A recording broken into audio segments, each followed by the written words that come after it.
The latest. Thank you for your love and support. I appreciate you all. On the 3rd of January, Burkina Faso stood at a dangerous crossroads.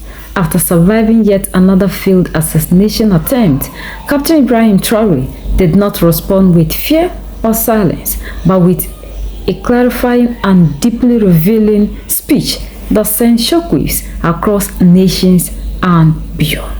Standing firm, Traoré exposed how foreign-backed networks and internal plotters were allegedly influenced with money, promises, and pressure to destabilize the country and to derail its path towards sovereignty. Money is always the problem of the African because of how poor we believe we are, and we are not ready to sacrifice anything. But this speech was not only about exposing betrayal, it was a declaration of purpose. Captain Traoré spoke directly to the people of Burkina Faso, reaffirming that the struggle is not about one man in power, but about breaking cycles of corruption, dependency, and exploitation that have kept the nation poor despite its wealth. He laid out a vision of a Burkina Faso built on dignity, security, self-reliance, and equal opportunity, where national resources serve the people, not foreign interests or a privileged few. People do not want to fight for a better tomorrow. Like he said, just some coins and people are bought to destabilize their own nation, forgetting tomorrow.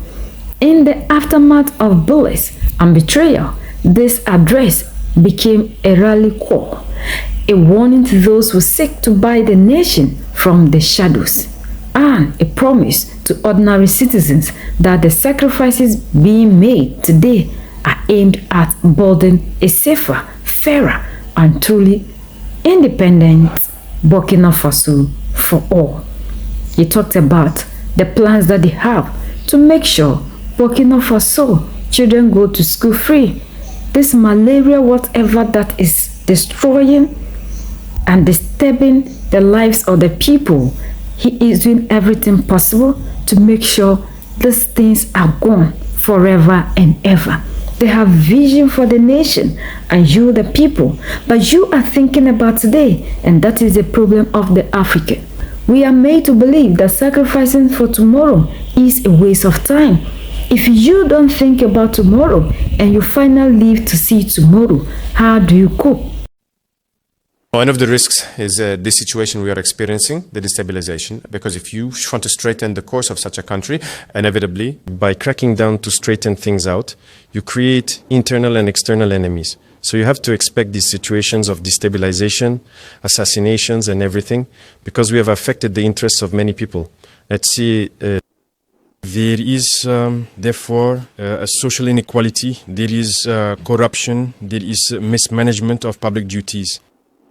If we try to straighten all that out, inevitably, we will affect the individual interests of certain people. And these people very often are rich, have money, and use it to manipulate people who are poorer than them, to turn them against us, in fact.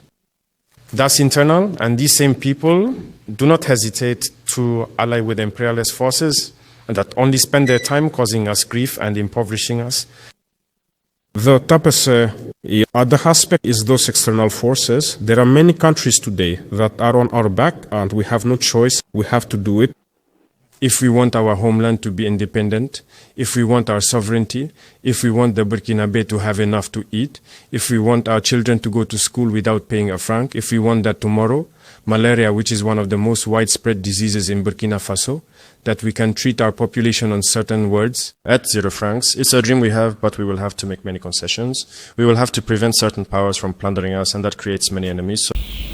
People are using us to cause harm to our own selves, but we see it to be a luxury. How much is 125,000 US dollars that we can sell our nation? For how long will that survive us? That we will go to any length to sell our nation? Captain Ibrahim Traoré is laying a foundation for you, your children. He is thinking about what many leaders in Africa are not doing. And that is why you and I grew up to meet Africa like this, because the leaders are always thinking about their manifesto, what they will do in the short term and not the long term. That is why they can go to any length to rob the nation by constructing a 1 or 2 kilometer road, what, let's say, maybe $2,000, and then they claim it's 5,000, 10,000, because they don't have the nation at heart. All they are doing is for their selfish interests. No wonder politicians come into office. Within the first 4 or 5 years, they become millionaires. Leaders who are supposed to build the nation are rather using the nation as a business to enrich themselves. This man, Paul Henry Damiba, according to report, that is the plotter per the confession that these people brought the plotters. If truly he has the nation at heart and thinks about the future generations, do you think he will give you 125,000 US dollars to destabilize the nation? How on earth should we fall to this? Let's not look at the present situation today, because it isn't Captain Ibrahim Traoré that created this. The same people that are giving you money to destabilize the nation are the same people responsible for your predicament. So it will take us time, and that is why you, the African, you should have patience. You should be ready to sacrifice for tomorrow. Not that you want to live a better life where things are difficult. Until we have the spirit of perseverance, we can never get to our destination. And you must understand that you also have a part to play in order to make Burkina Faso a better place, in order to make Africa a better place. We all must be ready to sacrifice to see Africa the way we want it. But we cannot continue to love luxury when we are supposed to sacrifice. We need to think about tomorrow and not today. Even if we don't live to see that better life that we want, our generations to come shall not go through what we are going through. Look at the pain, the suffering with all the resources that we have. Who is benefiting from the resources? So you prefer to make other people to live a better life, while you, the African, you continue to suffer. For how long do we want to live in this kind of situation with all the riches that we have?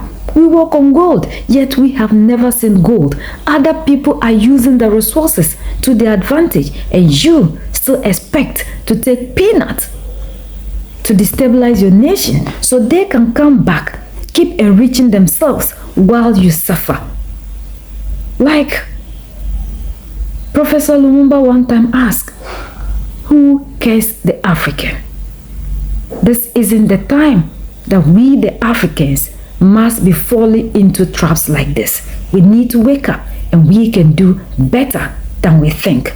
We are the only ones that can set ourselves free. United we stand, divided we fall, and united we keep standing forever and ever. The greatest enemy of the African is mental slavery. So let's decolonize ourselves from mental slavery. Let's keep sharing to educate our brothers and sisters. Together we make African great for ourselves and the next generations that are going to come. So that's the latest around the world in Africa, West Africa, and in Burkina Faso.